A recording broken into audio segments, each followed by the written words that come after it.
Hello friends. अभी हम start करेंगे pedigree analysis. Pedigree analysis topic है जेनेटिक्स का, लेकिन बहुत इंपॉर्टेंट टॉपिक है क्योंकि इस टॉपिक से जो है हर साल क्वेश्चन आता है और वो कुछ अलग अलग फॉर्म्स में आता है। और मतलब अगर आपको ट्रिक्स नहीं पता है इसकी, तो आप 1 मिनट के अंदर क्वेश्चन सॉल्व नहीं कर पाएंगे। इसमें ज़्यादातर ऑप्शन एलिमिनेशन का खेल है रैदर देन ऑप्शन को जज करना या फिर आंसर निकालना। तो देखेंगे ट्रिक्स क्या है इसके लिए। पहली बात, ये किसके लिए एप्लीकेबल है? ये एप्लीकेबल है मेंडेलियन डिसऑर्डर्स। किसके लिए? Mendelian disorder. मेंडेलियन डिसऑर्डर्स वो डिसऑर्डर्स है जैसे सिकल सेल एनीमिया, हीमोफीलिया, जो किसी डिसऑर्डर मतलब कुछ चेन में डिफेक्ट आ गया, किसी जेनेटिक कोड में डिफेक्ट आ गया, तो उसके वजह से होते हैं। और क्रोमोसोमल डिसऑर्डर जैसे जैसे कि Down syndrome, Klinefelter syndrome, Turner syndrome. Down syndrome, Klinefelter syndrome, Turner syndrome, ये तीनों डिसऑर्डर्स है जो क्रोमोसोमल है, उनके लिए ये एप्लीकेबल नहीं है। भाई हम साइंस देख लेंगे जो बेसिक एनसीईआरटी में दिया हुआ है। स्क्वायर मतलब मेल, सर्कल मतलब फीमेल, ये बीच का मतलब ये अनस्पेसिफाइड, ये अफेक्टेड रहते हैं। मीटिंग मतलब बीच में डंडा खींच दिया, मतलब एक लाइन डाल दी बीच में, तो वो दिखाएंगे कि इट इज मतलब उनके बीच में मीटिंग हुई है। कॉन्सेंजेनियस मीटिंग मतलब 2 लाइन, ये नीट ने प्रीवियस ईयर में आया हुआ है, इसे मैंने स्टार मार्क लगाया हुआ है इसे। कॉन्सेंजेनियस मीटिंग मतलब क्या कि क्लोजली रिलेटेड इंडिविजुअल्स के बीच में अगर मीटिंग हो तो उसे बोलेंगे कॉन्सेंजेनियस मीटिंग। क्लोजली रिलेटेड इंडिविजुअल्स के बीच में अगर मीटिंग हो तो उसे बोलेंगे कॉन्सेंजेनियस मीटिंग। और अगर दो अपने को दिखाने अनएफेक्टेड तो उसे सर्कल बना दो, ऐसा पॉलीगॉन टाइप बना दो और बीच में दो लिख दो, उसको बोलेंगे अनएफेक्टेड ऑफस्प्रिंग्स। अब ट्रिक्स क्या है इसके लिए? ट्रिक्स और रूल्स। पहली ट्रिक है कि इफ ऑल जनरेशन अफेक्टेड, पहले चेक करना है ऑप्शन, मतलब जो पेडिग्री दिया होगा अपने को चार्ट, उसमें चेक करना है अगर सारे जनरेशन अफेक्टेड है। If all generation are affected and no skipping, मतलब जनरेशन स्किप नहीं हुआ। एग्जाम्पल के साथ देखेंगे हम इसे। ये पांचों के पांचों पॉइंट याद कर लो यहीं पे और यहीं खत्म हो जाएगा। इफ ऑल जनरेशन, सारे जनरेशन में है, कोई भी जनरेशन स्किप नहीं है, तो वो डोमिनेंट होगा। तो 2 ऑप्शन तो एलिमिनेट हो गए यहीं पे, रिसेसिव वाले 2 ऑप्शंस तो निकल गए। मतलब अगर सारे जनरेशन में है और स्किपिंग नहीं है देन इट इज डोमिनेंट, और स्किपिंग हो गई तो रिसेसिव। तो 2 ऑप्शंस तो यही से निकल जाएंगे। अब बचे 2 options. If X linked recessive, मतलब एक्स लिंक्ड रिसेसिव अगर डिसीज है तो उसमें males are more affected. X-linked recessive, in X-linked recessive, males are often more affected than females. Males are often more affected than females. मतलब एक generation में, single generation की बात करते हैं, एक जनरेशन में मेल्स ज्यादा अफेक्टेड रहेंगे फीमेल्स से। तीसरा रूल है DDD रूल। ये क्या रूल है? Disease dad daughter. मतलब अगर डैड को है डिसीज तो सारे डॉटर्स को होगी। डैड को है डिसीज तो सारे डॉटर्स को होगी, वो चेक करना है। तो इसको बोलते हैं DDD रूल। अगर DDD रूल है तो इसको अपन बोलेंगे एक्स लिंक्ड डोमिनेंट। क्या बोलेंगे? X linked dominant. अगर DDD रूल दिख गया तो अपन एक्स लिंक बोल देंगे। ठीक है। अब वाई लिंक्ड के लिए क्या? वाई लिंक्ड के लिए है अगर ओनली, ये वर्ड इंपॉर्टेंट है, ओनली अगर मेल्स अफेक्टेड है, all males are affected, then अपन उसको बोलेंगे वाई लिंक्ड। अगर सारे मेल्स अफेक्टेड है उसको बोलेंगे वाई लिंक्ड। ऑटोसोमल रिसेसिव मतलब एक जनरेशन में, ये भी इंपॉर्टेंट पॉइंट है, आधे क्वेश्चन तो ये से बन जाएंगे। एक जनरेशन में अगर mail and female equally affected है, मेल और फीमेल इक्वली अफेक्टेड है, मतलब मेल भी इक्वली अफेक्टेड है, नियरली इक्वली, मतलब 3:2 रेशियो हो, 2:3। अगर 3 मेल हो 2 फीमेल अफेक्टेड है, 2 फीमेल है तो 3 मेल हो, ऐसा रेशियो हो तो उसको अपन बोल सकते हैं ऑटोसोमल रिसेसिव। खत्म। अब एग्जांपल्स तो याद करने ही है, इनसाइड में दिए हुए एग्जांपल से। एक्स लिंक्ड रिसेसिव के 2 examples, haemophilia colour blindness, haemophilia colour blindness, haemophilia colour blindness, याद हो गए। एक्स लिंक्ड रिसेसिव के 2 एग्जांपल्स है, हीमोफीलिया, कलर ब्लाइंडनेस। अभी ऑटोसोमल रिसेसिव के 4 एग्जांपल्स जो एनसीईआरटी में दिए हुए और इंपॉर्टेंट है। सिकल सेल एनीमा, ये तो कॉमन है, सिकल सेल एनीमा, हीमोफीलिया,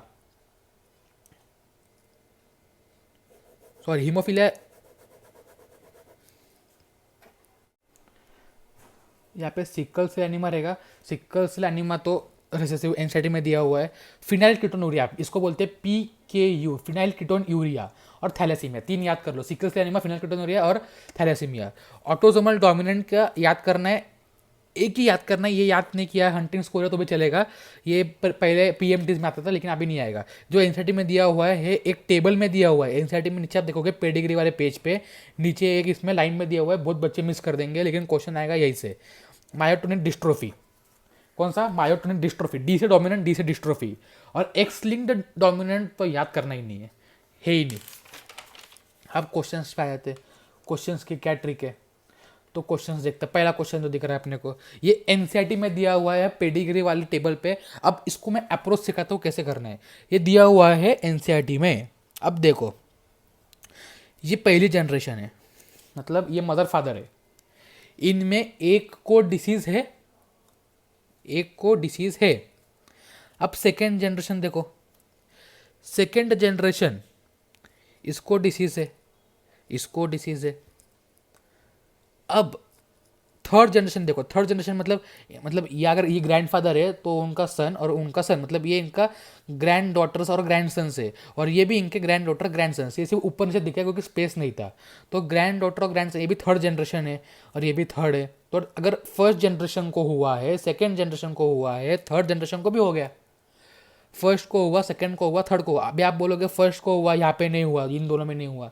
तो इन दोनों में नहीं हुआ वो बराबर है, लेकिन स्किप नहीं हुई जनरेशन, स्किप नहीं हुई। मतलब एक को हुआ तो इसको हुआ, इसको हुआ, इसको हुआ, इसको हुआ। अगर इसका बच्चा होता तो इसको भी होता, लेकिन है नहीं। तो अगर इसको होता, फॉर एग्जाम्पल अगर इसको कोई एफेक्शन होता, डिसीज होता, तो ये इसके बच्चों में दिख जाता, एक एक में तो दिख ही जाता। तो जनरेशन स्किप नहीं हुई। फर्स्ट को भी, फर्स्ट जनरेशन में भी है एक केस, सेकेंड जनरेशन में भी 2 केस है, थर्ड जनरेशन में भी 1 केस है। मतलब जनरेशन स्किप नहीं है। अगर जनरेशन स्किप नहीं है तो 2 ऑप्शंस तो रूल हो गए रिसेसिव वाले।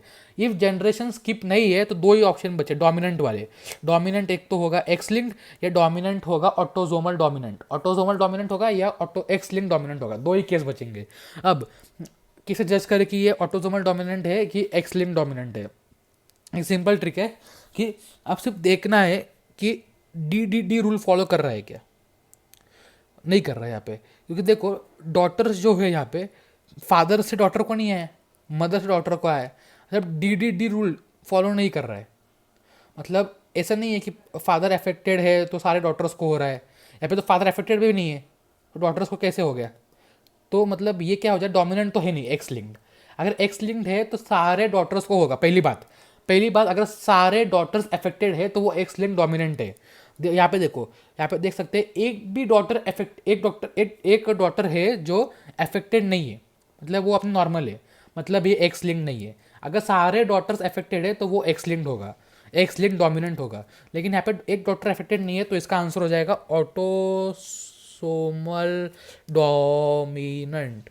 ठीक है, ये आंसर हो जाएगा इसका, और 5 मार्क आ जाएगा। अब सेकेंड जो ये भी एनसीईआरटी है, अभी इसको कैसे दिखेंगे। अब यहाँ देख सकते हैं फर्स्ट जनरेशन में तो कोई भी अफेक्टेड नहीं है भाई साहब। फिर सेकेंड जनरेशन में इसका बच्चा कैसे अफेक्ट हो गया, ये इसका लड़की कैसे अफेक्ट हो गई। तो आपने अभी ये भी देखा, और ये देखो यहाँ पे इसका बच्चा अफेक्टेड नहीं है लेकिन इसका बच्चा अफेक्ट हो गया। मतलब कि स्किप, जनरेशन स्किप करे, मतलब इसके दादाजी को होगा, मतलब इनके पेरेंट्स को होगा कुछ ना कुछ डिसीज। मतलब इनके पेरेंट्स में था, इनके बच्चों में, मतलब उनके इसके ग्रैंडफादर में था या फिर ग्रैंड मदर में था, वो उनके पेरेंट्स में नहीं आया लेकिन उनमें आ गया क्योंकि उन्होंने जनरेशन स्किप कर दी। अब इनमें कुछ नहीं था, इनमें कुछ नहीं था, देखो इनमें कुछ नहीं था, इनमें कुछ नहीं था, इनमें कैसे आ गया। तो इसके ग्रेट ग्रैंडफादर में था तो वहां से आ गया, और इनमें नहीं है तो इनमें कैसे आ गया। तो वही केस, मतलब जनरेशन स्किप कर रहा है, स्किप कर रहा है तो पक्का रिसेसिव होगा। क्या होगा, रिसेसिव। अभी कौन सा रिसेसिव हो सकता है, एक तो एक्स लिंक्ड हो सकता है रिसेसिव, या ऑटोजोमल हो सकता है। अब इनमें कैसे गेस करें, ये बहुत ईजी है। अब तुम एक जनरेशन उठाओ, मतलब मोस्टली वो जनरेशन उठाओ जो सेकेंड जनरेशन है, जहाँ पे पेरेंट्स के बाद जस्ट बने हुए दिया हुआ रहता है। अब ये जनरेशन ऑब्जर्व करो, एक मेल अफेक्टेड है, एक फीमेल अफेक्टेड है। मतलब मेल और females are equally affected, nearly equal या फिर इक्वली अफेक्टेड। यहाँ पे तो इक्वली है 1-1। अगर मेल और फीमेल इक्वली अफेक्टेड है तो ऑटोजोमल रिसेसिव। अगर मेल और फीमेल इक्वली अफेक्टेड है तो ऑटोजोमल रिसेसिव खत्म। थर्ड क्वेश्चन, ये देखो, ये दिया हुआ है कि यहाँ पे पेरेंट, ये भी प्रीवियस ईयर में आया हुआ क्वेश्चन है नीट के AIPMT में, पेरेंट्स को हुआ है, उसके सारे बच्चों को हो गया, सारे बच्चों को हुआ तो उसके बच्चों को भी हो गया, तो उसकी बेटी को भी हो गया, तो डोमिनेंट है ये। तो ऑप्शन में उस वक्त डोमिनेंट ही था, एक्स लिंक्ड या ऑटोसोमल नहीं था, क्योंकि यहाँ पे दोनों भी पॉसिबिलिटीज है कि एक्स लिंक्ड भी हो सकता है, ऑटोसोमल भी हो सकता है, इसलिए ऑप्शन में था डोमिनेंट, तो आंसर डोमिनेंट जाएगा। उसके बाद हम देखते हैं ये वाला क्वेश्चन जो AIPMT 2015 में आया हुआ क्वेश्चन है। अब देखो इसको, इसमें ये जनरेशन में देखो फादर का तो हो गया काम तमाम, फादर तो अफेक्टेड है। अब फादर अफेक्टेड है तो एक इधर डॉटर अफेक्टेड है, इधर एक सन अफेक्टेड है, और यहाँ का एक जो सन है वो तो खुला है। तो मतलब यहाँ से इस जनरेशन में इसको नहीं हुआ, ये वाले सन को, और उसके सन को हो गया। मतलब आप ये पार्ट देखिए, उसको हुआ, इसके पप्पा को हुआ, इसके पापा को हुआ, लेकिन उसके बेटे को नहीं हुआ उससे, मतलब उसके बेटे को भी हुआ, उसके पापा को भी हुआ, खुद को नहीं हुआ उसको। मतलब उसकी जो जनरेशन थी वो स्किप कर गई। यहाँ पे देख सकते हैं पप्पा को था, उसके उसके बेटे को हुआ सीधा, और वो खुद बचा रह गया। तो इसको बोलेंगे रिसेसिव, क्योंकि एक जनरेशन स्किप हो गई यहाँ पे। ठीक है, यहाँ पे भी देख सकते हैं आप, यहाँ पे भी इसके बेटे को था, उसके बेटे को नहीं हुआ, लेकिन उसके ग्रैंड डॉटर को हो गया। मतलब एक जनरेशन यहाँ पे भी स्किप की, मतलब ये रिसेसिव है ओवरऑल।